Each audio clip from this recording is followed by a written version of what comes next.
കൃഷ്ണ.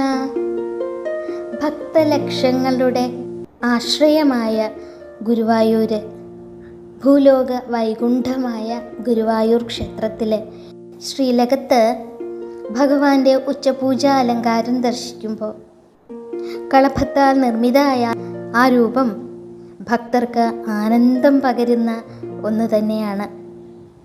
ശ്രീലകത്ത് ഇന്ന് ഗുരുവായൂരപ്പൻ പ്രത്യക്ഷപ്പെട്ടിരിക്കുന്നത് അമ്പാടിയിലെ വികൃതിയായ വെണ്ണക്കണ്ണൻ്റെ രൂപത്തിലാണ്. ഉയരത്തിലുള്ള ഒരു പീഠത്തിന് മുകളിൽ കയറി നിന്ന് ഉറിയിൽ നിന്നിങ്ങനെ വെണ്ണ കട്ടുണ്ണണ ഭഗവാനാണ് ഇന്നത്തെ ഭാവം എന്ന് പറയുന്നത്. പീഠം ചന്ദനത്തിലാണ് തീർത്തിരിക്കുന്നത്.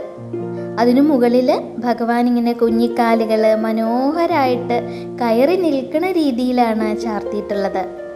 വലതുകാല് വിരലുകളിൽ നിന്നിങ്ങനെ ഉയർന്നു നിൽക്കില്ലേ, ഇങ്ങനെ ഊന്നി ഉയർന്നു നിൽക്കില്ലേ ഏന്തി പിടിക്കാൻ വേണ്ടിയിട്ട്, അതേപോലെ വലതുകാല് വിരലുകളിൽ ഇങ്ങനെ ഊന്നി ഉയർന്നു നിൽക്കുകയാണ്. ഇടത് കാലിങ്ങനെ ഉറപ്പിച്ച് വെച്ചിട്ടാണ് നിൽക്കുന്നത്. എന്നിട്ട് ആഞ്ഞു നിന്നിങ്ങനെ വെണ്ണ എടുക്കുകയാണ് ഉണ്ണിക്കണ്ണൻ. അങ്ങനെ ആഞ്ഞു നിന്ന് വെണ്ണ എടുക്കുന്ന ആ ഭാവം ഉണ്ടല്ലോ, അത് അത്യന്തം മനോഹരമായ ഒരു കാഴ്ചയാണ്. കുഞ്ഞി കാലുകളിൽ പൊൻതളകൾ തിളങ്ങുന്നുണ്ട്. അരയിൽ പട്ടുകോണകവും കൊമ്പോട് ചേർന്ന് പൊന്നിൻ കിങ്ങിണിയും അലങ്കരിച്ചിട്ടുണ്ട്. ഭഗവാന്റെ ഇടതുഭാഗത്തായിട്ട് ഒരു ഉറി ഇങ്ങനെ കെട്ടി തൂക്കിയിട്ടുണ്ട്.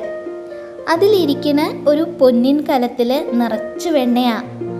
ഇടത് കൈ കൊണ്ട് ഭഗവാൻ എന്താ ചെയ്യണേ, ഇങ്ങനെ കാല് ഊന്നി നിൽക്കുകയാണ് ഉറി പിടിച്ചിട്ട്.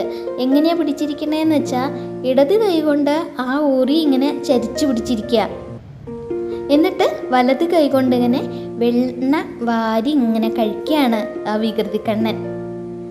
എന്തോ ഒരു ഭംഗിയാണെന്നറിയോ ആ കുസൃതി കാണാൻ.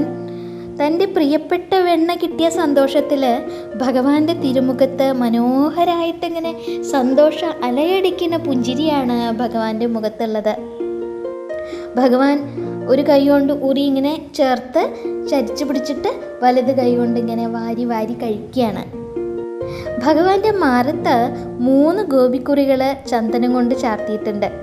കഴുത്തിനോട് ചേർന്ന് വളയം പോലെയുള്ള മാലയും തുളസിയും തെച്ചിയും നന്ദ്യാർവട്ടവും കൂടി ഇടകലർത്തി കെട്ടി ഉണ്ടാക്കിയിട്ടുള്ള വനമാല, അതായത് ഉണ്ടമാലയും നീളത്തിൽ ഇങ്ങനെ ചാർത്തിയിരിക്കുന്നു. തിരുമുടിയിൽ നോക്കി നോക്കൂ, സ്വർണ്ണഗോപിയുണ്ട്, പൊന്നിൻ കിരീടമുണ്ട്. പിന്നെ അതിന് ചുറ്റുമായിട്ട് 3 തിരുമുടി മാലകളാണ് ചാർത്തിയിട്ടുള്ളത്. തെച്ചിപ്പൂ കൊണ്ടുള്ളൊരു തിരുമുടിമാല, തുളസിപ്പൂ കൊണ്ടൊരു തിരുമുടിമാല, അതേപോലെ തന്നെ നന്ദ്യാർവട്ടം കൊണ്ടുള്ള ഒരു തിരുമുടിമാല. അങ്ങനെ 3 തിരുമുടിമാലയാണ് ഭഗവാന്റെ കിരീടത്തിന് ചുറ്റുമായിട്ട് ഇങ്ങനെ അലങ്കരിച്ചിരിക്കുന്നത്. ഈ അലങ്കാരം എന്ന് പറയുന്നത് അതൊരു വികൃതി കണ്ണൻ എന്ന് പറഞ്ഞിട്ട് നമുക്ക് പറയാൻ കഴിയില്ല. അത് വെറും ഒരു വികൃതി മാത്രമൊന്നുമല്ല, മറിച്ച് അതൊരു ആത്മീയ സത്യത്തെയാണ് നമുക്ക് പറഞ്ഞു തരുന്നത്. വെണ്ണ എന്ന് പറയുന്നത് ഭക്തൻ്റെ പരിശുദ്ധമായ മനസ്സാണ്. പാല് കടഞ്ഞ് വെണ്ണയുണ്ടാക്കുന്നത് പോലെ ഭക്തിയോടെ മനസ്സിനെ മഥിക്കുമ്പോൾ കിട്ടുന്ന സത്താണ് ഭഗവാന് പ്രിയപ്പെട്ടത് എന്ന് പറയാണ്. ഉറി എന്ന് പറയുന്നത് ലൗകിക ജീവിതത്തിലെ തടസ്സങ്ങളെയാണ് സൂചിപ്പിക്കുന്നത്. ഈ തടസ്സങ്ങൾക്ക് മുകളിൽ കയറി നിന്ന് ഭഗവാൻ നമ്മുടെ ഭക്തിയെ സ്വീകരിക്കണു എന്നുള്ളതാണ് ഇതിൻ്റെ പൊരുൾ. ഉറിയുടെ ഉള്ളിലിരിക്കുകയാണ് വെണ്ണക്കലം. എന്നാൽ പോലും ആ ഉറിയുടെ ഉള്ളിൽ നിന്നും അത് ചരിച്ചു പിടിച്ച് ഭഗവാൻ ആ വെണ്ണ സ്വീകരിക്കും എന്നുള്ളതാണ്. അതായത് നമ്മുടെ ലൗകിക ജീവിതത്തിലെ തടസ്സങ്ങൾ ഉണ്ടെങ്കിൽ പോലും ഭക്തി ഉണ്ടോ, നമ്മുടെ പൊന്നിൻകലത്തിൽ ഭക്തിയുണ്ടോ, ആ ഭക്തി ഭഗവാൻ എന്തായാലും സ്വീകരിക്കും. അത് ഭഗവാന് പ്രിയപ്പെട്ടതാണ് എന്നുള്ളതാണ് കാണിക്കുന്നത്.